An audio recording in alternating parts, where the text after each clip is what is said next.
Welcome back, Ball Hour family. Hope you guys are keeping well. We are back with another episode and another one that I'm excited to have. Over here at Ball Hour, we are all about pushing the women's game, and we've got a chairwoman who goes by the name of Pamela for Hertford United. Did I get it right? Is it Hertford or Hertford United? Hertford United. No, I'm saying Hertford because it's Hert United. So I'm going Hertford United. We'll go with that.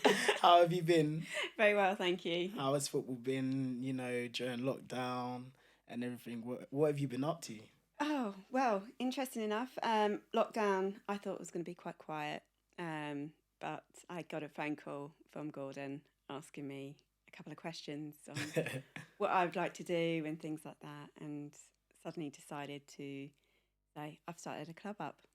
And I was like, okay, talk to me. Tell me all about it. So we just got chatting, everything about his ideas, and he wanted my ideas, and together we came up with Hertford United. So I want to know, where did your love, or should I say passion for the game come from? Good question. I was a runner, so football has never been something I ever thought about. Running with a ball doesn't mix with me.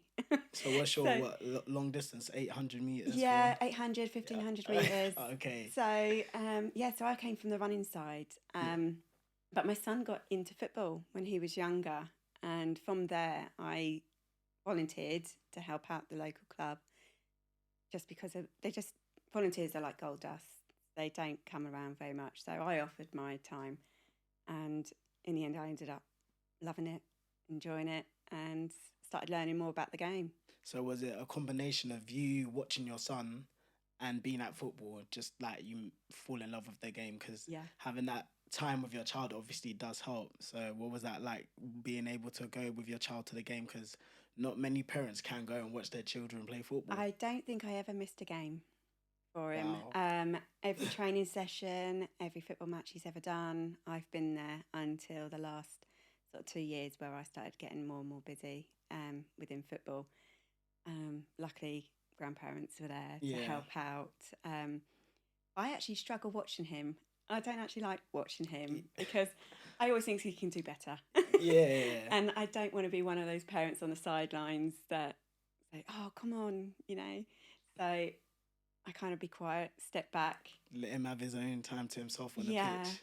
And then I'll give him a sandwich at the end of the game, which would be my typical sandwich that I always do. I do it with everybody, coaches and players. Wait, hold on. What kind of sandwiches are we making? I give a lot of people sandwiches which are it's a positive, a negative, and then a positive. Oh, gosh. So I give a lot of sandwiches out to people. It's my little thing I do for myself. Okay. So, for example, I'll say to my son, oh, great grain. Could have run a bit more, but honestly, well done. I've given a bit of negative in there. As long as you end with a positive with the young ones, it goes very far. But how important would you say, like, being a parent, having that support system for your child, there is, like, your child being able to see you on the sideline, like, watching you support him? I think it's immense. It's a big thing. Sorry. It's okay. Personally, for me, I think parents on the sidelines are important, but it's got to be in the right way, because you can put too much pressure on a child and then they end up losing the love of the game because they don't feel like they're ever doing enough for their parents. Okay. That makes sense. And then the other side is where your parents are very supportive. It can be a bit suffocating. Yeah. And then you end up hating it because your parents love it more than you, and you're just like, oh, crikey. It becomes their dream and not his. Yeah, and it's a fine line of realising whose dream is it? Is it the child's dream, the player's dream, or is it the parent's dream, living it through the child? So it's getting that fine line, I always think. So you've got it right then? I let him choose his path. Okay, then. I've never pressured him in any way, which way he wants to go, what position he wants to play in. It's whenever coaches came to me and said, oh, I'd like Joshua to play for me, I'll be, there he is, ask him. He's got to want to play for you. He's got to want to play for the badge, not because I'm telling him, because then you'll get the best out of him. Would you push him to, like, go into the academy system? No, if he doesn't want to, no. But how old is he by, if you don't mind me He's now asking? 17. Okay, so So when he was he's younger, did you ever try to like push him into the academy system? Like, if any teams like Arsenal, your Tottenham's, Chelsea came towards him, were you like go on, or if he didn't want to do it, you were just like, that's you then, even if it is a great opportunity. To be honest, he has been approached a few times when he was younger age, and I never pushed him. Never ever pushed him. I just said to him, "What do you want to do?" Yeah, But that's my first question. I always, "What do you want?" Because it's not about me. I've lived my life. This is now about your life. And I'd always tell him the benefits of everything and the negatives of everything. But the most important thing I've always said to him is, I want you to enjoy your football. If you're not enjoying it, ask yourself why, and then ask yourself, what am I going to do about it? So I've always just been there as a support mechanism, never someone who pushes him into anything. I'll guide him and give him my advice if he wants it, but I'd never just tell him, this is what you're going to do. He's got to want it, because I always find I get the better out of him than just watching him, though. It's a different kettle of fish. I'd rather go eat my chocolate and stand on the sideline and just watch and keep my mouth shut. they always say that. But moving the conversation forward, so Hertford United, talk me through what's going on down there. How is it? Your position as well. One thing I wanted to ask is it chairwoman or chairman? Like, I'm. People might say it's a silly question, but it's actually a good question to ask, I It's a believe. very good question. And when Gordon asked me to be a chairwoman, I was like, what, a chairman? And he went, no, woman. And I was like, yeah, but it's always chairman. Yeah, That's that's what always I been the was thinking. title. Yeah. So wherever you go in football, it's always been chairman, because it's always been mostly men. So Mm. it's very difficult to actually say the words chairwoman for Chairwoman, me. yeah. We had this discussion earlier because I was thinking chairman, like Yeah. he was like, she's a woman. I was like, yeah, I know, but isn't just a title just like a chairman? Yeah. So It's different. It's going to be changing changing the perspective of how everyone thinks. But yeah, it's chairwoman because I'm a woman and not a man. But in my head, in the back, it's still chairman. Just because that's how it's always been yeah. in football. So, but yeah, But how important is it that like you being a woman in a men's game and you're a chairwoman? I was just about to say chairman. You see, you're a chairwoman. How important is it that we've actually established that you're just a chairwoman and people should like get used to saying it? Like you might Yeah. have struggled saying I'm a chairwoman now.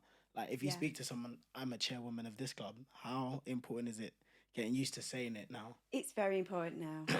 It's to show other women as well, and ladies and girls that are coming through the game, whether they're playing the game or they're just a single parent on the sidelines, watching their son grow like I have, and to become to where I am. But saying chairwoman, it is something that has to be used a lot more and shown people that women do know the game. So I want to ask because go it's for it. it's crazy to say that I've been in football. Yeah, I know, but I don't know the role of a chairman or a chairwoman. I just know they're just there. So what is the actual role of it? I just turn up, play, and get paid and go home. That's me. Yeah. So for me and Gordon and our setup for Hertford United, he's going to be looking after everything that's on the pitch to do with the players. Yeah. I don't want to get too involved in the players. That's going to be his baby. But obviously, if the results aren't coming through, then I'll be having a word with Gordon and saying, "You need to have a look at these results, Gordon. What's going on?" Because we need these results to go through and progress up. So, but he'll be looking after on the pitch. Myself, as the chairwoman, I'm going to be looking after everything off the pitch. So making sure everything's organised, making sure the club secretary, which is the role I'm currently going to be doing as well. So it's going to be joint, making sure the fixtures are done, the players are lined up, the meeting and greets, the sponsorship money's coming in, the facilities, all of that side. It's all the operational side. That's a lot of responsibility. It's a lot of responsibility. How overwhelming have you found that, or have you just kind of like adjusted straight away? Adjusted straight away. That's really good. Yeah, then. I kind of just settled into it quite nicely. I think with experience as well, through youth setups and obviously my time at Bedford Town, watching everything, seeing everything, and going to clubs as well, where I go in to help them. You kind of taking the role on just seems to be just a natural progression for me. So You touched on the point of not getting results and having to have the conversations. So I wanted to know, as a woman, how intense are those conversations? Because Gordon can turn around and be like thinking in his head like, "You're a woman, would you know?" So do you ever feel like that in your head when you walk into those conversations, or how is it for you? Well, when it comes to with Gordon, not at all. I can have those conversations with him. We always listen to each other. There's always reasons for everything, and you've got to understand everything that's behind the scenes as well, because you might not be getting the results in, but there's always a reason why. Is it something happening with the players? Is there something happening with the coaching? Is it not enough training? Is it something to do with the rapport between the managers and the coaches? There's always a reason for something, and it's finding out that reason. So the sit down will be, talk to me. Okay, that's good. And then we'll just talk it all out and find out what's going on. And then we'll sort it all out rather than just straight away going, oh, you're not good enough, off you go. I want to keep that and grow it and develop. How important is growth and development for you, like going into a system and trying to make sure that there's longevity in the club? Very important. Absolutely. This is why we're going to be really focusing on the youth, because throughout my whole time in football, I've seen so many players being signed by academies and then being left and told no longer having a contract. And then they end up giving up the game. And you're just thinking, why? You've got such a talent. Yeah. Just because one academy doesn't see your talent doesn't mean another one isn't. And there's a lot of late developers coming through where they're not quite ready. And then all of a sudden, when they get to 17, 18, the head switches on and actually they do want it. Yeah. And all of a sudden they're actually driving through and coming through. So to keep the longevity, Yeah, that's the word, go through, the youth is very, very important, which is why with the first team coming setting up, I want to have that under 23s, I want to have the under 18s, and I want to have that natural progression through all the way. And it will be happening, because I'm not going to be one of those clubs that turn around and say, oh yeah, we've got a youth set up and it's a natural pathway. People are actually going to see the pathway. They're actually going to see the players coming through. At the moment, our squad is quite young, but I'm proud of that. That's good. So yeah, and I just want to show kids that don't give up a dream. Just because someone says no to you, that doesn't mean you stop, because there will be a door open somewhere for you. Couple Kylian Mbappe's, Erling Haaland's, Jadon Sancho's coming through that team, right? Yeah. No, but moving the conversation onto the JPL Girls League, what is that about? So just touch on it so the audience can kind of get an insight onto that. Oh, it's exciting. Very, very exciting. So Junior Premier League, we are the only national league for youth football. So we cover everywhere: Northwest, Northeast, Yorkshire, Midlands, South Coast, Southeast, and the East. So we're quite a large. We've got over 20,000 players playing for the Junior Premier League. And we noticed a couple of seasons ago there is a market for the girls where the pathway isn't quite there like it is for boys. It's like they're about 20 years behind for some reason. Yeah. And so with that, we start off our first season just with the under 16 girls or under 14 girls, and they just played with us. And then it progressed this season to the under 14s and the under 16s as well, where you've got the likes of the Tottenham Hotspurs, the West Hams, your AFC Bournemouths, your Kent, your Lewes. They're all playing in our league. And because of that's just grown, it actually opened up more and more reasons to open us up to more girls. So we sat down, my CEO, Martin Brock, and Richard Martin and Steve Connolly, we all sat together and we knew we had to do something. And it wasn't until this season we got kind of pushed a bit more by an outsider, and she kind of opened our eyes and thought, no, we need to do this now. So the last sort of 6 months has been quite busy off the pitch, getting everything organising. And we ended up having the Warriors and the Inspires League. So the Warriors will still be your Tottenham Hotspurs, your West Hams, your London Bees, your AFC Bournemouths, your Lewes, your AFC Wimbledons. So they're all still going to be our Warriors. And the Inspire League are for those girl teams where they're not getting pushed enough in the grassroots side, and they're winning all their games, and they're their market where they can't. There's nowhere else for them to go because they're not quite ready to go into anything higher. So they're kind of stuck and in a bit of limbo. So we're opening that door for those to inspire into the league, and then get very competitive throughout the whole of nationwide. It will be again, and inspire them to become a warrior. So it's given them that next step in their career, somewhere to go to, that next step, next level, that competitiveness and that more development for them. And they'll have the option to play in the boys if they wish to. Because we do have girls playing in the boys' leagues as well, because we've got our Arsenal girls. They play with our boys.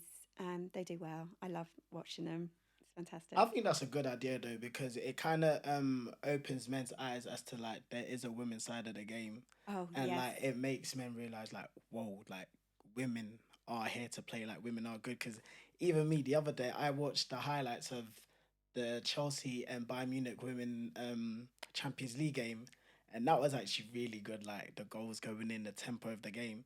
So I don't believe like women get enough credit for what they do, but for a woman of power in position, obviously chairwoman, how important is it for you that you make sure you are driving like the women's game forward, like it's getting out to as many eyes as it can get to, so that the women's game is growing? Oh, absolutely. So important. I believe it's more important than the men's. Not just because I'm a woman, but it doesn't get enough credit for what it's worth. These girls have got so much talent and the skills that they've got and that encouragement. Because I know a lot of people go on about women and everything they have to do, but they have a lot more responsibilities than men, because they've got the children, they've got the work and everything else. And because the financial side of it isn't there as well for women's football, they have to go and work. So they've got to have that balance. Well, men's football, you've got that financial backing, that's all they do. Monday to Sunday, it's training. They've got that regime, they've got that routine of what they need to do. Well, women, we have to go to work in the day, we have to pick our kids up, and then we have to go training. And then we come back, then we've got to get them to school, and then we've got to go training. So we've got to have that massive balance. So driving the girls forward and making people aware of it and getting that notification that they need, whether they deserve it really, is very, very important. So at Hertford, there will be a women's team coming through as well. It's one thing I'm definitely going to be watching for. And what, are you going to be down on the sidelines, not the chairwoman, the manager now, organising? Not running a team now. I look after off the pitch. That's what I do best.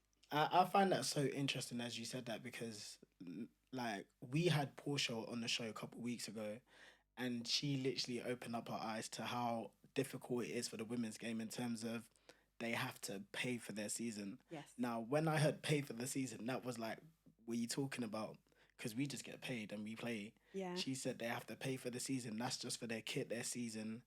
And in return, they don't get travel or that covered, or they don't even get paid.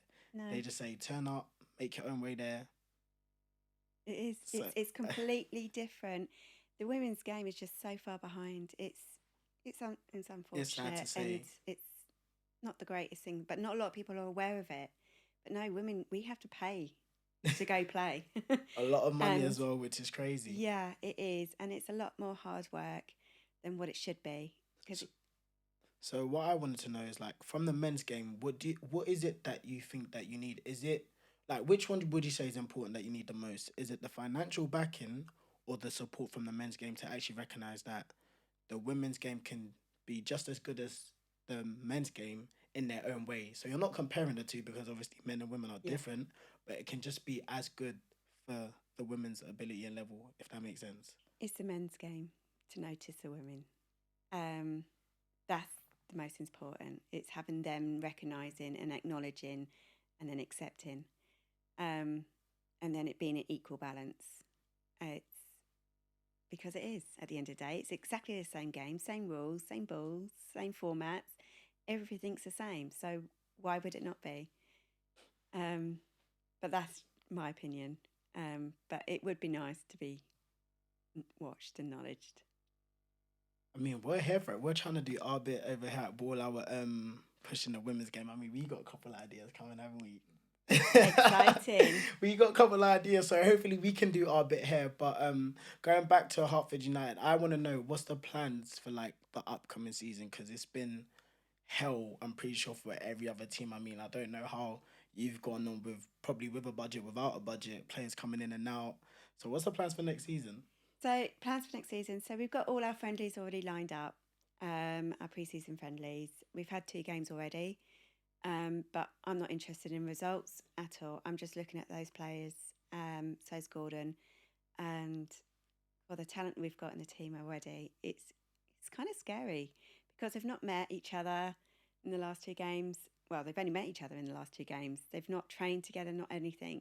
Yeah. And the talent that they've got individually, oh my goodness. If we can put all that together, we're going to have a little masterpiece, I think, personally. But I'm biased. But no, I You have to really, back your really do. team. Oh, some of those lads, one of them's only 16. There's 17-year-olds, 18-year-olds, 19-year-olds, and it's such a young team. But the talent that they've got, the skills and the understanding, the intelligence that they've got, it's kind of, it's beautiful. I love it. With that being said, though, I'm all for young talent. I'm completely for it.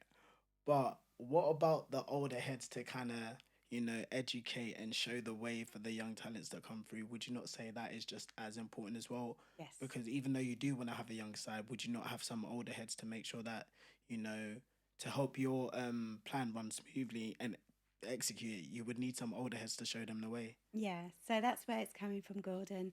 We've got Okay. our captain as well, Glenn.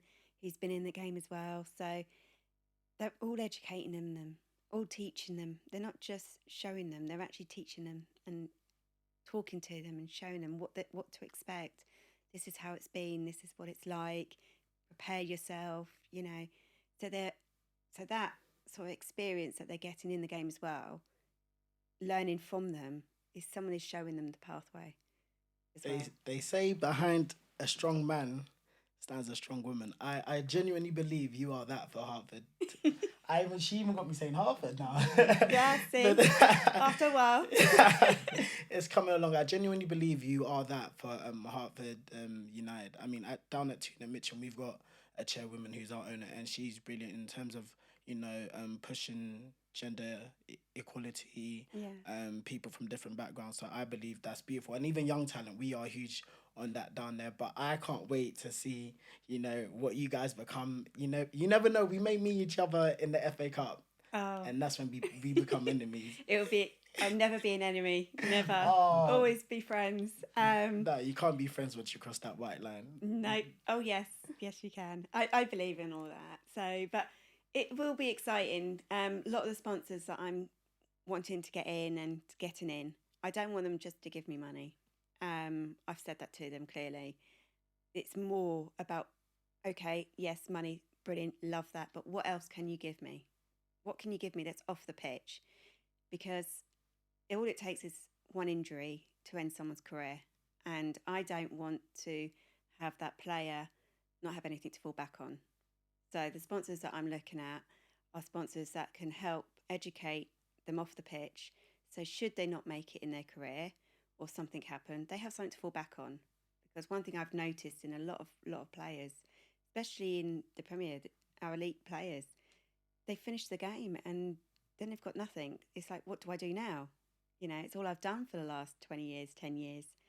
So for me and Hertford United is every sponsor I want in, I want more from them. I want to give them something to those players, whether it's an education, whether it's an apprenticeship, or it's support in any way. I want to give that off the pitch. Is that where you think like football has like failed massively in terms of helping people who leave the academy game or even get one injury? They don't have to be an academy; they just get an injury and no one's there to help them out. And is that why it's so important that we have people that care? I believe women are natural comforters. Yeah. They're very caring. So is that why it's important that we now try to get more women in the men's game helping, being around with a presence? I think as well with women, we see more than just the game. We see individuals and we actually care. We care about every single player, every person we work with. And for me, I always want to make sure that whatever happens, they've got something at the end of it. You know, whether it is continuing in football, whether it's been a coach, starting up their own academy, whether it's been a mentor, um, whether it's been a kit manager, there's always something after the game. But I don't believe players are told that enough or shown that enough. And and from what I see as well is when they get injured and their career ends, they're kind of just left. You know, it's what about what happens at home? They've still got Mm. bills to pay. They've still got a family. They've still got a life. They've still got a career to go for. What has been put in place for that? Should the inevitable happen? So women do see everything. PTSD on that one, way. But my last question to wrap it up is, what challenges have you faced currently, and are you facing currently, should I say, and what challenges are you looking forward to being a chairwoman? I'm being well, challenges for the chairwoman. It'll be when I go to other games and they see me as the chairwoman and they're looking for a man, Ooh, and that's I a good turn one. up and just to see their face, you know, because all through my career, I've always been, my wings have been clipped, or I've just been pushed to the side, or I've been spoken over. So it's kind of nice to be able to go, no, you will listen to me. I do have a voice. I do know what I'm talking about. Um, see the bigger picture. Don't be so tunneled in your vision. The chairwoman said, "This is my house." Yeah. On that note, guys, thank you for tuning in, Pamela. It was wonderful to have you here. I can't wait to see what happens for Hertford Town. I mean, sorry, United. That is cool. United. I almost lost sides there for a second. No, but hopefully all the best in the future. And yeah, like I said, I can't wait to see what comes next. But with that being said, guys, make sure you like, comment, subscribe, share with your family and friends, and we will see you guys in the future. Peace.